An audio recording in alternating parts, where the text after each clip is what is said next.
Hi friends, ഞാനിന്നിവിടെ തയ്യാറാക്കാൻ പോകുന്നത് ഒരു ഈസി ചെറുപയർ കറിയാണ്. അതിനായി ഞാൻ ഇതേപോലെ 2 കപ്പ് ചെറുപയർ എടുത്തിട്ട് ഒരു പാത്രത്തിലിട്ട് നന്നായി വാഷ് ചെയ്തെടുത്തിട്ടുണ്ട്.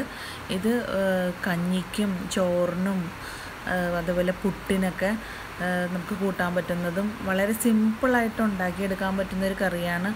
അതിനുവേണ്ടി ഇൻഗ്രീഡിയൻറ്റ്സ് എന്തൊക്കെയാണെന്ന് നമുക്ക് നോക്കാം. ആദ്യം തന്നെ ഞാൻ ഒരു 10-15 ചെറിയുള്ളി എടുത്ത് വെച്ചിട്ടുണ്ട്. ഇനി നമുക്ക് കഴുകിയെടുത്ത ചെറുപയർ ഒരു കുക്കറിലേക്ക് ഇട്ട് കൊടുക്കാം. ഇനി ഇതിലേക്ക് നമ്മൾ എടുത്ത് വെച്ച ഉള്ളി അരിഞ്ഞിട്ട് അതും ഇതിലേക്ക് ചേർത്ത് കൊടുക്കാം. ഇനി ഉള്ളിയും ചേർത്ത് കഴിഞ്ഞതിന് ശേഷം നമുക്കിതിലേക്ക് മുളക് പൊടി, ഞാനിവിടെ ചതച്ച മുളകാണ് ഇടുന്നത്. അത് ഒരു 1.5 ടേബിൾ സ്പൂൺ, അതായത് ചതച്ച മുളക് പൊടി ആയതുകൊണ്ട് തന്നെ കുറച്ച് എരിവുണ്ട്. മറ്റേ സാധാ മുളക് പൊടിയായിട്ട് ആണെങ്കിലും നിങ്ങൾക്ക് ചേർക്കാവുന്നേ ഉള്ളൂ. ഇനി ആവശ്യത്തിന് ഉപ്പും ചേർത്ത് ഇതിലേക്ക് തന്നെ നമ്മൾ ഡയറക്റ്റ് വെളിച്ചെണ്ണ ചേർത്ത് കൊടുക്കുന്നത്. ഞാനിവിടെ 1.5 ടേബിൾ സ്പൂൺ വെളിച്ചെണ്ണയാണ് ചേർത്ത് കൊടുത്തിട്ടുള്ളത്. വെളിച്ചെണ്ണയും ചേർത്തതിന് ശേഷം നമുക്ക് കുറച്ച് കറിവേപ്പില ഇതിലേക്ക് ഇട്ട് കൊടുക്കാം.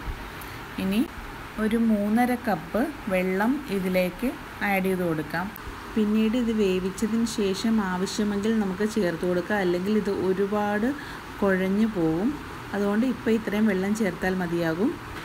ഇനി ഇത് കുക്കറിൽ വെച്ചതിന് ശേഷം നമുക്ക് ഒരു 5-6 വിസിലാവുമ്പോഴേക്കും ഓഫ് ചെയ്തതിന് ശേഷം തുറന്ന് നോക്കാം. വെന്തിട്ടില്ലെങ്കിൽ ഒരല്പം വെള്ളവും കൂടെ നമുക്ക് ചേർത്തിട്ട് ഒരു വിസിലും കൂടെ കേൾപ്പിച്ചാൽ മതിയാവും. ഇപ്പോൾ ഞാൻ തുറന്നു നോക്കി, ഒരു 6 വിസിലായിരുന്നു, പക്ഷേ കുറച്ചും കൂടെ വേകാനുണ്ട്. അപ്പം ഞാൻ ഒരല്പം കൂടെ വെള്ളം ഇതിലേക്ക് ചേർത്ത് കൊടുക്കുകയാണ്. ഇനി ഒരു വിസിലിൻ്റെ ആവശ്യം മതിയാവും. എന്നിട്ട് കംപ്ലീറ്റ് എയർ പോയതിന് ശേഷം വേണം നമ്മളിനി തുറക്കാനായിട്ട്. അപ്പോൾ ഇത് ഞാൻ 2ാമത് വിസിൽ വെച്ചിട്ട് തുറന്ന് നോക്കുകയാണ്. ഇപ്പം നല്ല പാകത്തിന് ചെറുപയർ വെന്തിട്ടുണ്ട്. പുട്ടിൻ്റെ കൂടെയൊക്കെ കഴിക്കാനായിട്ടാണെങ്കിൽ നമുക്ക് കുറച്ച് ലൂസായിട്ട് എടുക്കുകയാണെങ്കിൽ കുറച്ച് ഗ്രേവിയും കൂടെ കിട്ടും.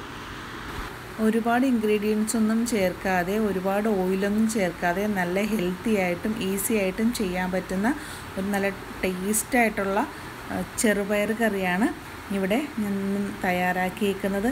അപ്പോൾ എല്ലാവരും എന്തായാലും ട്രൈ ചെയ്ത് നോക്കണം. നിങ്ങൾക്ക് എന്തായാലും ഇഷ്ടപ്പെടും. അപ്പോൾ ഇഷ്ടപ്പെട്ടാൽ ഷെയർ ചെയ്യാനും കമൻറ്റ് ചെയ്യാനും ലൈക്ക് ചെയ്യാനും സബ്സ്ക്രൈബ് ചെയ്യാനും മറക്കല്ലേ.